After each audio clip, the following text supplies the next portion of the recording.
இலங்கை வரலாற்றில் 2 நாட்களாக கருதப்படும் கருப்பு ஜூலை தொடங்கி 41 வருடங்கள் ஆகின்றன. கருப்பு ஜூலை என்பது இலங்கையில் 1983 ஜூலையில் 7 நாட்களுக்கு மேலாக நீடித்த தமிழர்களுக்கு எதிரான படுகொலைகளாகும். இந்த கலவரத்தில் ஏராளமானோர் உயிரிழந்தனர். சுமார் 2 லட்சம் பேர் வீடுகளை இழந்தனர். இந்த கசப்பான நாளின் நினைவுகளை மீட்டெடுக்க நாங்கள் விரும்பவில்லை. ஆனால் இந்த சம்பவம் மக்களின் விருப்பத்தால் நடந்த சம்பவம் என்பதை விட அரசியல் சூழ்ச்சி தூண்டிவிடப்பட்டது என்றே சொல்ல வேண்டும். நாடு முழுவதும் வன்முறை பரவி மக்கள் தீவிரமாக இறந்து கொண்டிருந்த போது 24 மணி நேரம் கடந்தும் ஊரடங்கு உத்தரவை விதிக்க அப்போதைய அரசாங்கம் நடவடிக்கை எடுக்கவில்லை. 4 நாட்களாக வன்முறை வெடித்த போதும் அப்போதைய ஆட்சியாளர் முன்னாள் ஜனாதிபதி JR ஜெயவர்தன ஒரு வார்த்தை கூட பேசவில்லை. இதேவேளை சிங்கள மக்கள் மீது தமிழ் மக்கள் வைத்திருந்த நம்பிக்கையும் உடைக்கப்பட்டது. கருப்பு ஜூலை வன்முறையால் தமிழ் மக்கள் மீது திணிக்கப்பட்ட இந்த மரணங்களுக்கு முன்னாள் அரசாங்கத்தின் அப்போதைய அரசியல் செயற்பாடுகளே காரணமாகும். இது தற்செயல் நிகழ்வு அல்ல. இது பல தசாப்தங்களின் விளைவு. கருப்பு ஜூலையின்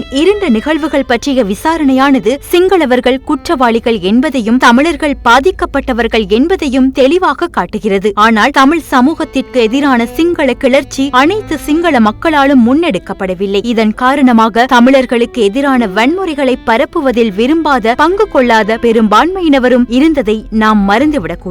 பெரும் இடர்களையும் சவால்களையும் சந்தித்து தமிழ் மக்களை காக்க பெரும்பான்மையினத்தவர் செயற்பட்டார்கள். பல முஸ்லிம் குடியிருப்பாளர்கள் அண்டை தமிழர்களை தங்கள் வீடுகளில் மறைத்து வைக்க நடவடிக்கையும் எடுத்தார்கள். இந்த கலவரத்தில் பாதிக்கப்பட்டவரும் தனது குடும்பத்துக்கு நேர்ந்த இன்னல்களை பற்றியும் ஒரு ஊடகவியலாளர் இவ்வாறு குறிப்பிடுகின்றார். 1983 ஆண்டில் 6 பேரை கொண்ட எனது குடும்பம் ரத்மலாலையில் கசியா அவென்யூவில் வாடகைக்கு தங்கியிருந்தது. வீட்டு உரிமையாளரான சிங்களவரும் அருகேதான் வசித்தார். தமிழர்களுக்கு எதிரான வன்முறைகள் வெடித்த நிலையில் எனது பெற்றோரும் சகோதரனும் சகோதரியும் வீட்டின் பின்புறம் சதுப்பு நில பகுதிகளுக்கு சென்று பச்சைகளுக்குள் மறைந்திருந்தனர். அந்த பகுதியில் வசிக்கும் தமிழர்களின் விபரங்கள் அறிந்து வைத்திருந்த வன்முறையாளர்கள் எமது வீட்டு உரிமையாளரிடம் வந்து எமது குடும்பத்தை பற்றி விசாரித்தார்கள். வீட்டு உரிமையாளரோ வாடகைக்கு தங்கியிருந்தவர்கள் குழப்பங்கள் பற்றி கேள்விப்பட்டதும் காலையிலேயே அங்கிருந்து வெளியேறி சென்று விட்டதாக அந்த வன்முறையாளர்களிடம் அவர் தெரிவித்தார். அது மட்டுமல்லாது தீ வைக்கும் ஒரு முயற்சியாக பெட்ரோலையும் வீட்டுக்குள் ஊற்றினர். அதை உரிமையாளர் ஆட்சேபித்த போது எமது தளபாடங்களை எரிக்கப் போவதாக அவர்கள் கூறினார்கள். அவையெல்லாம் வாடகைக்கு இருப்பவர்களுக்கு சொந்தமானவை அல்ல, தன்னுடையவை என்று அவர் கூறவே அவரை